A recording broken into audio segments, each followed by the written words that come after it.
continuing the conversation about winterizing your car. Now, a lot of things that we've talked about are things you can do annually to make sure that your car is safe for the road. But what we're talking about today are things you should be doing all year round that are even more important when the weather gets a little bit colder. We're here, of course, with our auto tip expert, Bob Gugino, and today we're talking about checking your fluids. Now, Bob, my first question for you is why should we be checking these weekly, and why people shouldn't wait maybe until that little light pops up on their dashboard? You know, it's a good idea to get a good handle on where your fluids are, your oil, your antifreeze, power steering fluid, transmission fluid, that kind of thing. You don't want to wait until the warning lights come out of the dashboard because sometimes it's just too late. All right, so now that we know what we should be checking, what we should be putting back in, if it's low or any of that kind of stuff, let's map it out. Let's go one by one and you can kind of tell us where the part is and how we should be checking it. What's first? Okay, first we'll go with the engine oil. Now if you look, usually right here somewhere in the middle of the oil, and you can see in this car right here, the yellow dipstick is the engine oil. We pull that out and we're going to check it to make sure it's full. There's little lines on the dipstick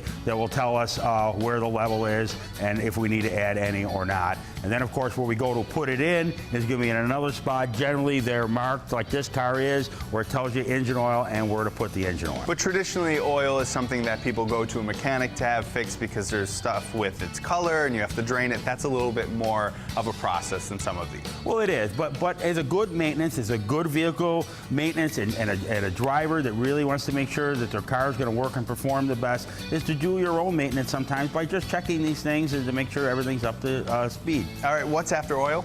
After oil, we can do transmission fluid. And the same kind of thing. With transmission fluid, you have to have the vehicle running. So you want to do that, you start it up, let it run for a minute or two, and then of course go ahead. There's a dipstick usually on the side of the car, usually it's red. Pull that out and check that, and of course that'll be marked as well as where the level needs to be. All right, so after transmission fluid, what else should we think about checking? Coolant. That's the other important thing too, to make sure, especially in the wintertime, we need to have the coolant up, and of course it needs to be at the proper freeze protection. But for you at home, just to make sure that it is at the right level, most cars have a coolant bottle, a plastic one that you can see through, and you'll be able to see where the level is on that, and you need to add a little bit to it. Of course, the owner's manual will tell you what type of fluid to use. So all of these seem very simple. You're just kind of opening it up, there's going to be a marking that's already there, and you're just making sure the fluid in it is right at that mark where it needs to be. Yeah, pretty much. And what's really important is just be familiar with your car. You know where these things are, you know how to put them in, you know what kind of oil. So this way, if the need arises, you can do it, and you know, fumbling for it, you know just what to do. All right, so we have transmission fluid, we have oil, we have coolant. Is there anything else that you recommend people check on a regular basis? Okay, brake fluid, of course, all the fluids in the car.